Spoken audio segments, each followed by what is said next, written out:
Boy meets girl, they fall in love, get a wedding at his family mansion, and live happily ever after. Well, not so fast. In the 2019 movie, Ready or Not, Grace, a young beautiful bride, is put into an unusual family initiation ritual, where she needs to pick a random card from a mystery box, and she must play whatever game mentioned on the card she draws. Sounds easy, but a superstitious family belief forces her to fight for her life during what was supposed to be her first night of being Mrs. Domas. This is the type of situation where it would have been useful to ask before committing if your partner has any family superstitions, but I guess no one thinks that these could be deadly. Whenever the Domases are presented with a new addition to the family, we place a blank playing card into the box. Take a look at the origin of this family tradition. It all started by their great-great-grandfather, Victor Domas, who while working on a ship has made a deal with a mysterious rich collector named Lobai, who promised to finance any project he has with any amount of money he wants, in exchange of keeping one tradition alive. Every new family member has to take part of a game on their wedding day. All family members should participate. The game is decided through placing a blank card into a mystery box that belonged to Lobai himself.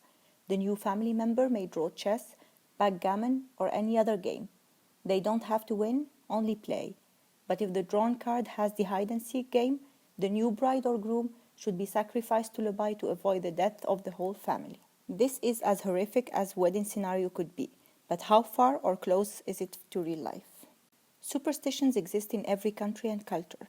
Some think they are just a collective unexplained fear, and some hold them close to their heart and live by their rules. Here are some of the weirdest yet popular superstitions around the world. Don't place two mirrors opposite each other. In Mexico and many other countries, facing mirrors open a doorway for the devil. Never stick your chopsticks straight up.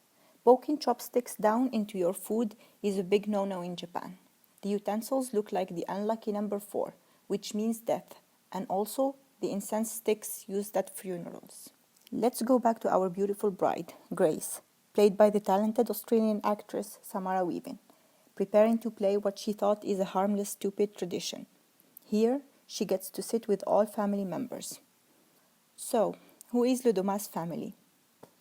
As fortune has it, Le Domas is a wealthy family that has made a fortune from manufacturing card and board games. We have Alex, the loving groom who led his innocent wife into a death trap, his brother Daniel, who is sick of this family's nonsense, yet he can't pretend that he doesn't believe in this curse, his snobbish wife who is ready to do anything to keep her new privileged life, his drug addict sister Emily who just wants to get things right for once, but kind of find it hard when she's high all the time.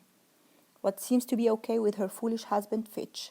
The father Tony, who helped expand the business and remains responsible of carrying the family ritual. The mother Becky, loving and caring and would do anything for her family, even kill. And Aunt Helen, the dark widow whom her husband was a victim of the hide-and-seek game. These people are of the very definition of a dysfunctional family. Yet, strange enough, every real family seems to have members like them. But why hide-and-seek? It is not a board or a card game. So could it be a portrayal of how desperate privileged aristocrats indulge in a night-long hunt for a helpless woman to escape a curse they are not sure it exists? The events that follow show brutal hunting and a horrified Grace who tries her best to survive her psycho in-laws. Gruesome killings take place, but as the morning comes, everyone starts feeling they've been spared, until they start bursting, starting with Aunt Helen and ending with Alex. Grace glances at the chair where everyone seems to believe that's Lobai's place. She sees his shadow in the fire as he nods at her, almost proud and congratulating. Was it his goal to build this family's fortune only to enjoy watching it burn to the ground? If he's the devil, that would make sense. The final question is, was there a way to break the deal with the devil?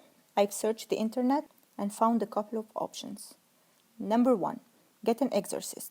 This wouldn't work as the family wanted to keep their good fortune, which was directly related to them respecting their part of the deal with Lobai.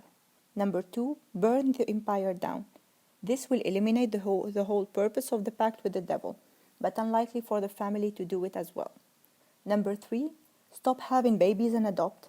Considering that only blood relatives and those related by marriage can carry on the curse, this might have worked.